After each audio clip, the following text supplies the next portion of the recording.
खोल दे पंख मेरे कहता है परिंदा, अभी उड़ान बाकी है, जमी नहीं है मंजिल मेरा, अभी पूरा आसमान बाकी है। नमस्कार दोस्तों, पैंथर एकेडमी में आप सभी लोगों का हार्दिक स्वागत है। उम्मीद है आप सारे लोग स्वस्थ होंगे, मस्त होंगे और अपनी सफलता के लिए निरंतर प्रयासरत होंगे। डेली की तरह आपको ऊर्जावान बनाए रखने के लिए आपके अंदर सकारात्मक ऊर्जा का प्रवाह बना रहे, जिससे आप अपने लक्ष्य को प्राप्त कर सकें। हम लोग सेशन की शुरुआत 2 शब्द मोटिवेशनल कोट से करना चाहेंगे। आइए देखें, 4 लाइनें सुंदर सी दी गई हैं। जिंदगी मुश्किलों से भरी हुई है, हौसला हमें अपने अंदर भरना है।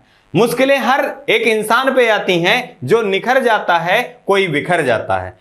इसी क्रम में आपको ध्यान रखना है कि आपके लक्ष्य को प्राप्त करने में कठिनाइयों का सामना करना होगा। आपके सामने असफलताएं आएंगी, कठिनाइयां आएंगी, आपको उनसे हार नहीं मानना है। जीवन में कठिनाइयों का आना पार्ट ऑफ लाइफ है और उनसे निकलना आर्ट ऑफ लाइफ है। इसी क्रम में आपसे यही गुजारिश रहेगी कि आप सेशन में शुरुआत से लेकर अंत तक बने रहिए। यह सेशन आपके लिए काफी फायदेमंद होने वाला है। आइए हम लोग सेशन की शुरुआत करें और देखें इस सेशन का पहला महत्वपूर्ण प्रश्न। पहला प्रश्न ही अत्यंत महत्वपूर्ण है, दिया गया है रेमन मैग्सेसे पुरस्कार 2022 किस किस को प्रदान किया गया। जो हमारे विकल्प हैं, पहला तदासी हथौड़ी, दूसरा गैरी गेनविच, तीसरा दिया गया बर्नार्ड मैड्रिड, चौथा दिया गया सोथियारा छिम, पांचवां दिया गया है सभी। यहां जो हमारा सही विकल्प होगा सभी। इन 4 व्यक्तियों को रेमन मैग्सेसे पुरस्कार 2022 से सम्मानित किया गया है। अगर हम बात कर ले मित्रों रेमन मैग्सेसे पुरस्कार से, तो ये सबसे पहले कब प्रदान किया गया, तो 1957 ईस्वी में प्रारंभ किया गया। और ये कहां से दिया जाता है, तो फिलीपींस की राजधानी मनीला, फिलीपींस की राजधानी जो है ये मनीला से प्रदान किया जाता है। अगर हम बात करें रेमन मैग्सेसे की, तो ये फिलीपींस के 7वें राष्ट्रपति थे और वायुयान दुर्घटना में इनकी मृत्यु हो जाने के कारण प्रतिवर्ष इनकी स्मृति रेमन मैग्सेसे पुरस्कार से सम्मानित किया जाता है। अगर हम बात कर लें यहां पर महत्वपूर्ण तथ्यों के रूप में कि पहले भारत के कौन से व्यक्ति थे जिनको रेमन मैग्सेसे पुरस्कार से सम्मानित किया गया, तो विनोबा भावे जी थे। आपको याद रखना है भूदान आंदोलन किसने प्रारंभ किया था, तो विनोबा भावे जी ने किया था। और रेमन मैग्सेसे पुरस्कार से पहले भारतीय कौन थे जो सम्मानित हुए थे, तो विनोबा भावे जी थे। साथ ही साथ अगर हम बात करें 2018 की, तो 2018 में सोनम वांगचुक, साथ ही साथ भारत वाटवानी, ये 2 व्यक्ति 2018 में रेमन मैग्सेसे पुरस्कार से सम्मानित किए गए। और 2019 में रवीश कुमार जी को रेमन मैग्सेसे पुरस्कार से सम्मानित किया गया। अगर हम बात करें, प्रश्न पूछा जाता है एशिया का नोबेल पुरस्कार के नाम से किस पुरस्कार को जाना जाता है, तो रेमन मैग्सेसे पुरस्कार को जाना जाता है। अगर हम बात कर ले यहीं एशियाई विकास बैंक का मुख्यालय कहां स्थित है, तो फिलीपींस की राजधानी मनीला में स्थित है। अगर हम यही बात कर लें अंतरराष्ट्रीय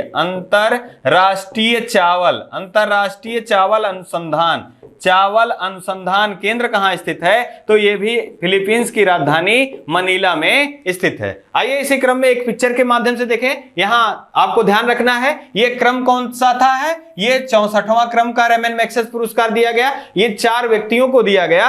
अब आपको ध्यान रखना है यहीं पर हाल ही में 67वां फिल्म फेयर पुरस्कारों की भी घोषणा की गई। बेस्ट फिल्म कौन रहा, तो शेरशाह जो है ये बेस्ट फिल्म रही। और बेस्ट अभिनेता के रूप में रणवीर सिंह, साथ ही साथ बेस्ट अभिनेत्री के रूप में कीर्ति सेनन रही। रणवीर सिंह 83 फिल्म के लिए और कीर्ति जो सेनन है ये मिमी के लिए। अगर हम बात करें 68वां राष्ट्रीय फिल्म के बारे में, तो 68वां राष्ट्रीय फिल्म में बेस्ट अभिनेता के रूप में अजय देवगन, साथ ही साथ सूर्या को सम्मानित किया गया। आइए इसी क्रम में अगला देख लें। अगला है हाल ही में रिलायंस इंडस्ट्रीज ने कहां पर भारत का पहला और दुनिया का सबसे बड़ा कार्बन फाइबर लगाने की घोषणा किया। यहां विकल्प हमारा पहला हजीरा गुजरात, दूसरा मांडला मध्य प्रदेश, तीसरा गोवा, चौथा महाराष्ट्र। यहां जो सही हमारा विकल्प होगा, विकल्प नंबर ये होगा हजीरा गुजरात में रिलायंस इंडस्ट्रीज के द्वारा कार्बन का भारत का पहला और विश्व का सबसे बड़ा कार्बन फाइबर लगाने की घोषणा की गई। अगर हम बात करें हाल ही में ब्लूमबर्ग रिपोर्ट के अनुसार दुनिया के तीसरे अमीर व्यक्ति और एशिया के पहले अमीर व्यक्ति कौन बने हैं? तो गौतम अडानी बने हैं। और इस सूची में मुकेश अंबानी जी किस पायदान पे हैं? तो 11वें स्थान पर हैं। अगर हम बात करें यहाँ कार्बन से, तो कार्बन के अपर रूपों से प्रश्न पूछ लिया जाता है, जैसे हीरा या विद्युत कुचालक होता है। साथ ही साथ ग्रेफाइट की बात करें तो ग्रेफाइट जो है ये विद्युत का सुचालक होता है। और अगर हम बात कर लें यही फुलरीन जो है ये भी कार्बन का अपर रूप है। अब हाल ही के दिनों में कुछ महत्वपूर्ण प्रश्न हैं, उनको ध्यान रखना है। जैसे अगर हम बात करें मंडला की मित्रों, तो भारत का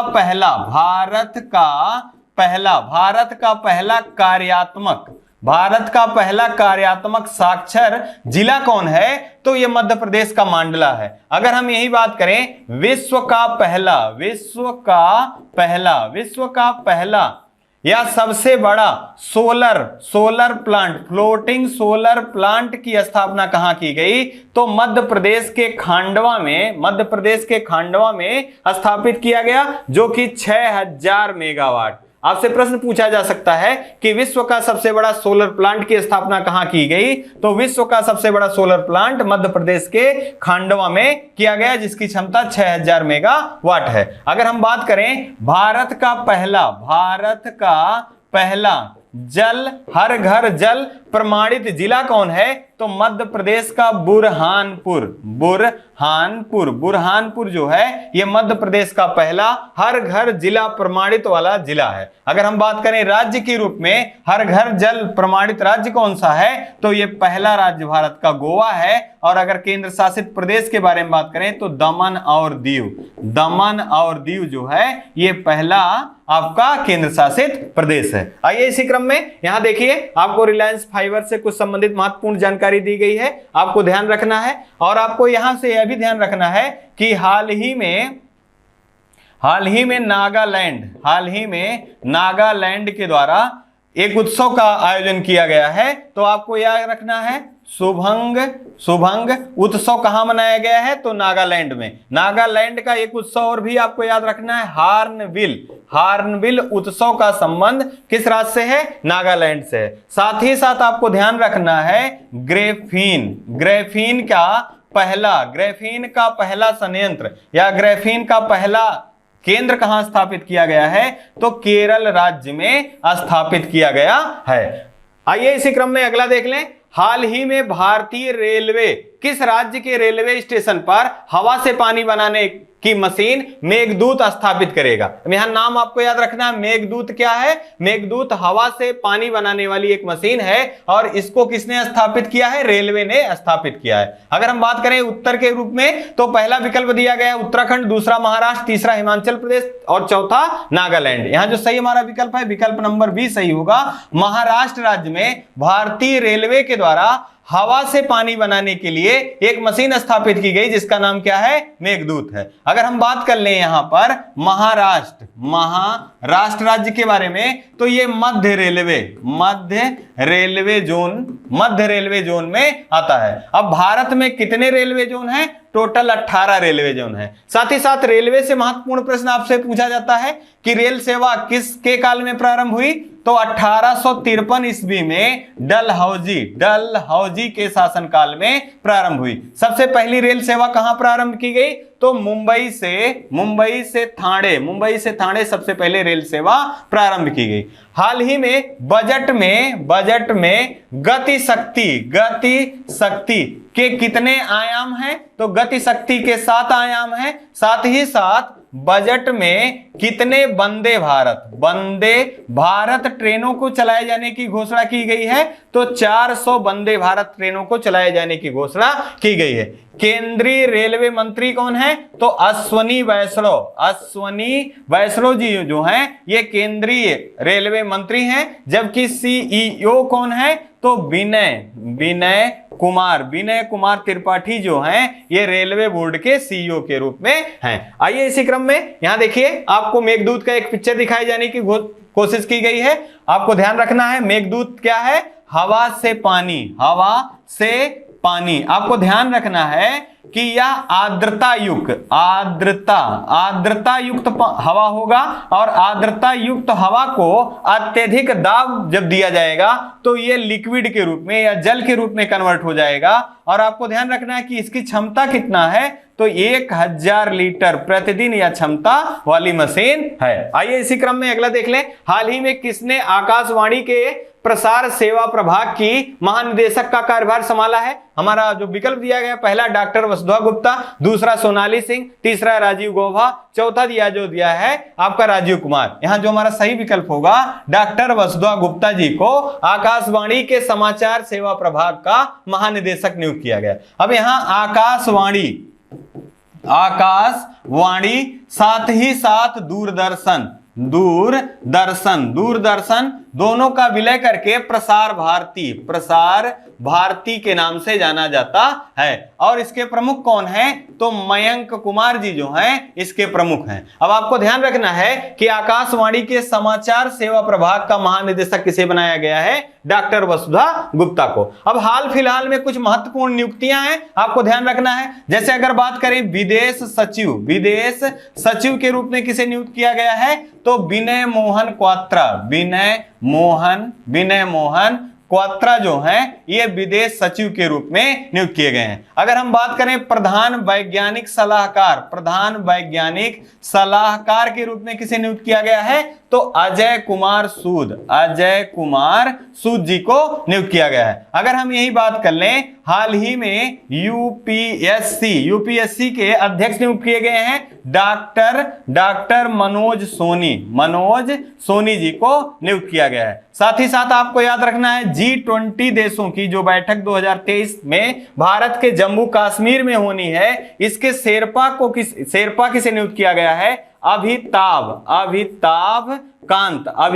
कांत जी को नियुक्त किया गया है। और ये पहले क्या थे? नीति आयोग के सीईओ थे। और इनके स्थान पे नीति आयोग के सीईओ किसे बनाया गया है? परमेश्वरन अय्यर को बनाया गया है। इनके उपाध्यक्ष कौन है? तो डॉक्टर सुमन बेरी जो हैं ये नीति आयोग के सीईओ, नीति आयोग के उपाध्यक्ष हैं। जबकि राजीव कुमार कौन है? तो ये मुख्य निर्वाचन आयुक्त भारत के कौन है? तो राजीव कुमार जी हैं। आइए इसी क्रम में यहां देखिए पिक्चर के माध्यम से दिखाया गया Prasar Bharati India's public service broadcaster, और यहां इनका डॉक्टर वसुधा जी का पिक्चर दिखाया गया है। अगले प्रश्न के रूप में देखें, हाल ही में कौन सी भारतीय कंपनी पहला सर्वाइकल कैंसर वैक्सीन लॉन्च करेगी? यहां देखिए पहला दिया गया मॉडर्ना, दूसरा डॉक्टर लैबोरेटरीज, तीसरा सीरम इंस्टीट्यूट ऑफ इंडिया, चौथा इनमें से कोई नहीं। हमारा जो सही विकल्प होगा विकल्प नंबर सी सही होगा। भारत की पहली कंपनी जो है ये सीरम इंस्टीट्यूट ऑफ इंडिया है, जिसने सर्वाइकल कैंसर की दवा की खोज की है और इसे लॉन्च करेगी। अगर हम बात कर लें यही सर्वाइकल कैंसर, दुनिया में जो कैंसर पाए जाते हैं उसमें सर्वाधिक या चौथे स्थान पे कौन सा कैंसर पाया जाता है? तो वो सर्वाइकल कैंसर है। और ये स्त्रियों में होने वाला एक रोग है। इससे आपको ध्यान रखना है कि सर्वाइकल कैंसर किस में पाया जाता है? तो स्त्रियों में पाया जाता है। आपको ध्यान रखना है कि कैंसर के अध्ययन को क्या कहते हैं? ओंकोलॉजी जो है ये कैंसर के अध्ययन को कहते हैं। और कैंसर होता क्या है? तो कोशिकाओं का अनियंत्रित बढ़ना ही क्या है? कैंसर है। अगर हम बात करें सीरम इंस्टीट्यूट से संबंधित तो आपको याद होगा कोविशील्ड नामक दवा का निर्माण किसने किया था? तो सीरम इंस्टीट्यूट ऑफ इंडिया ने किया था। हाल ही में एक बीमारी बहुत ज्यादा प्रकोप में थी, लंपी बीमारी, जो कि जानवरों के स्किन पे होने वाली बीमारी थी, जिसमें जानवरों का लगातार वेट घटता जाता था और उनका मृत्यु हो जाता था। तो इसका निर्माण किसने किया है? तो राष्ट्रीय अश्व अनुसंधान केंद्र कहां स्थित है? हरियाणा में स्थित है। इसके द्वारा साथ ही साथ पशु चिकित्सा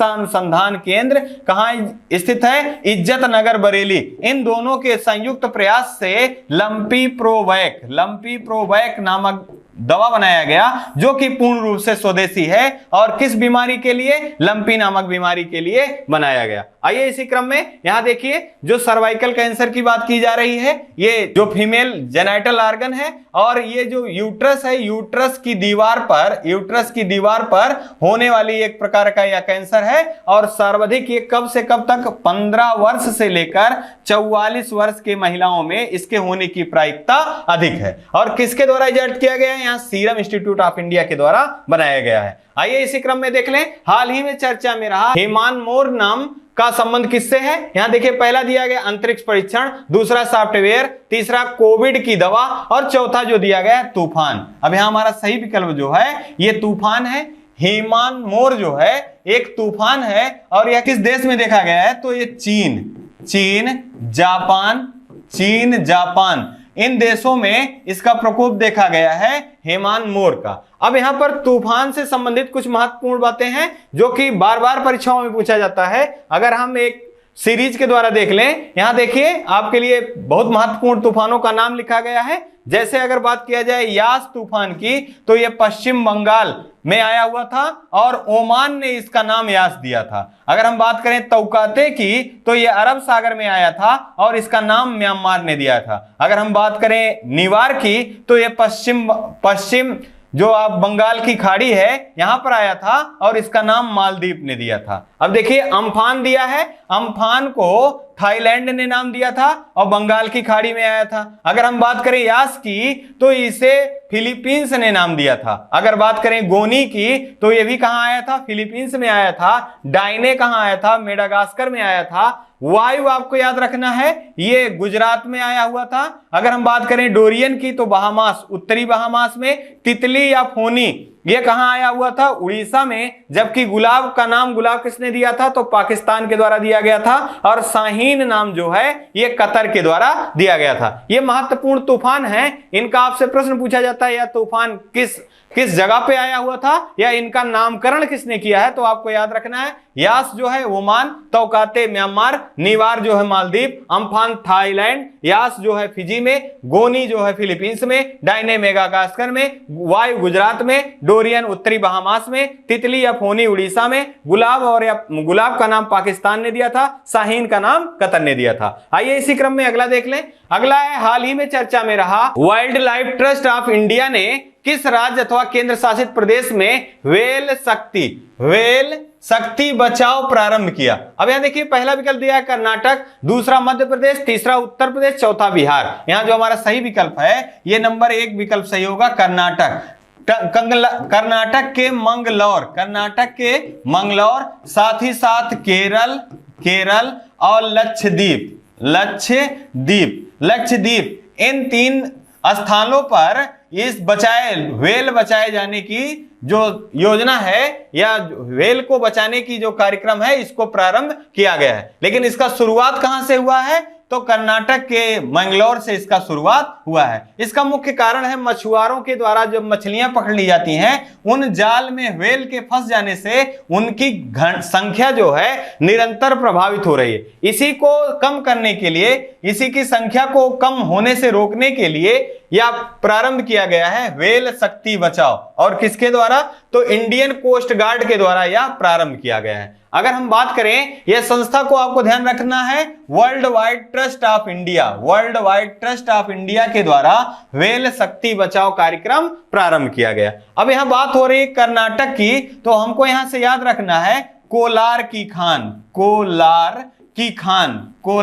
खान का संबंध किससे है, तो ये सोने की खान है और किस राज्य में से संबंधित है, कर्नाटक राज्य से संबंधित है। कर्नाटक में आपको याद रखना है जोग जलप्रपात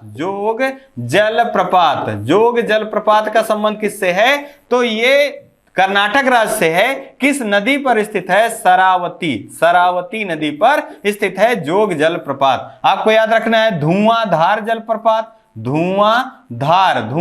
जलप्रपात ये किस नदी पर स्थित है, नर्मदा नदी पर स्थित है। और कहां है, ये मध्य प्रदेश के जबलपुर में स्थित है। अगर हम बात कर लें यहीं पर हम्पी। पहले हम्पी जो विजयनगर साम्राज्य की राजधानी हम्पी थी, तो ये वर्तमान में किस राज्य से संबंधित है? तो कर्नाटक राज्य से संबंधित है। विजयनगर साम्राज्य किस नदी के तट पर स्थित था? तो तुंगभद्रा नदी के तट पर स्थित था। विजयनगर साम्राज्य की स्थापना किसने किया था? तो हरिहर और बुक्का नामक दो भाइयों ने किया था। आइए इसी क्रम में यहां देखिए अगला प्रश्न देख लें। हाल ही में ई समाधान पोर्टल किसके द्वारा प्रारंभ किया गया? पहला दिया गया यूपीएससी, दूसरा दिया गया एनसीईआरटी, तीसरा दिया गया है यूजीसी, चौथा दिया गया सीबीएसई। यहां ई समाधान पोर्टल जो है यह प्रारंभ किया गया है यूजीसी के द्वारा। किसके द्वारा मित्रों? यूजीसी के द्वारा। इसका फुल फॉर्म है यूनिवर्सिटी ग्रांट कमीशन। इसकी स्थापना कब की गई थी? तो 1956 ईस्वी में इसकी स्थापना की गई थी। और इसके प्रमुख कौन है? जगदीश कुमार। जगदीश कुमार जी जो हैं इसके प्रमुख हैं